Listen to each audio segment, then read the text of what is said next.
Do you want more success, more growth, more results? Then it's time for the Boundless Success Accelerator from the Modern Observer Group. This isn't your average coaching program. It's where top performers come to dominate. Weekly group sessions, on-demand coaching, a community that's got your back, and a power-packed library of tools to supercharge your business and career. No more excuses, no more waiting. Get in, level up, and start building the life you've been dreaming about.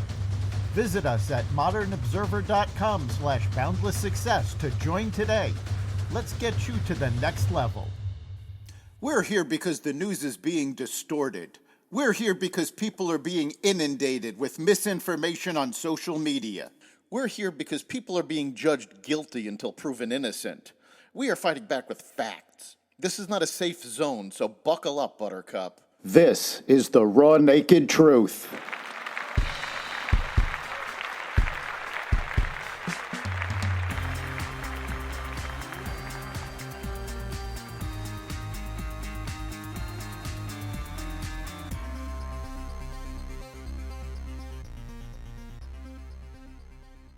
Weapons for Ukraine, sanctions for Russia, Biden pushes back on the autopen, and more.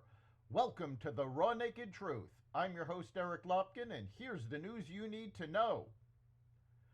President Donald Trump on Monday confirmed that the U.S. has agreed to sell arms to NATO just moments after he said Russian President Vladimir Putin has 50 days to secure a peace deal with Ukraine or face 100% tariffs. NATO Secretary General Mark Rutte said Trump called him on Thursday to confirm he wanted to enter into a deal with NATO allies to sell them arms for aid to Ukraine. Trump said billions of dollars worth of U.S. arms would be purchased from allies like Germany, Finland, and Denmark that will be quickly distributed to Ukraine. Rutte, who said the decision was built on the tremendous success of last month's NATO summit, when nearly every nation in the alliance agreed to increase their defense spending to reach 5% of their nation's GDP, called the move logical. In addition to the weapons and 100% tariffs on Russia, Trump also said Monday he will impose 100% secondary tariffs on countries that continue trading with Russia if a ceasefire in Ukraine is not reached within 50 days. Ukrainian President Zelensky said he had a very good phone conversation with Trump and thanked him for supporting Ukraine's defense and peace efforts. The Supreme Court cleared the way for the Education Department to fire hundreds of employees on Monday, a move that advances President Trump's plans to dismantle the department. The High Court's decision in McMahon v. State of New York was issued 6-3 along ideological lines. The decision temporarily pauses an order by a lower court judge that had reinstated roughly 1,400 employees at the Education Department. In March, Education Secretary Linda McMahon laid off half of the department's workforce as part of the Trump administration's broader reduction in force efforts.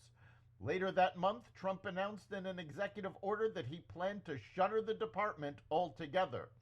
The Supreme Court's order arose from two lawsuits, including one brought by 20 Democrat-led states who challenged the Education Department's layoffs and planned dismantling. Representative Marie Gluesenkamp-Perez is proposing something unprecedented: having Congress's Ethics Office effectively adjudicate whether lawmakers are too cognitively impaired to do their jobs. The 36-year-old Washington Democrat is publicly calling out a dynamic many of her colleagues refuse to even address, arguing Congress's aging membership is damaging the credibility of the whole institution. What I've heard from my neighbors, my community, is this idea that this place is being run by a bunch of staffers, she told Axios, and we're seeing a very real decline in confidence in Congress. Former President Joe Biden is escalating his battle against Republican claims that he might not have been in control of high-profile clemency decisions issued under his name at the end of his term, and more generally that his cognitive state impaired his functioning in office.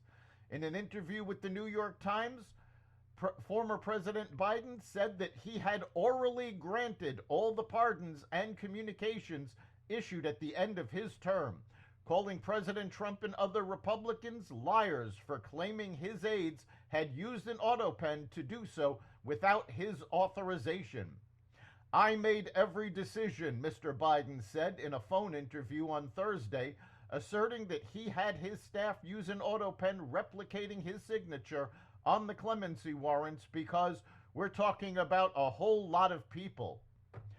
Staffers interviewed by the New York Times for the story, however, stated that Biden approved general parameters for pardons, but individual pardons were done by the staff with the autopen, contradicting what Biden stated.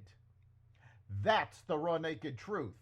You can catch every episode of the Raw Naked Truth Daily News Brief, as well as our sister podcast, Carnivore Radio, with news analysis and commentary, and the rest of the Xvadio Podcast Network at xvadio.com, the Apple Podcast app, YouTube, Rumble, Spotify, iHeartRadio, Audible, Amazon Music, and other platforms that respect freedom of speech.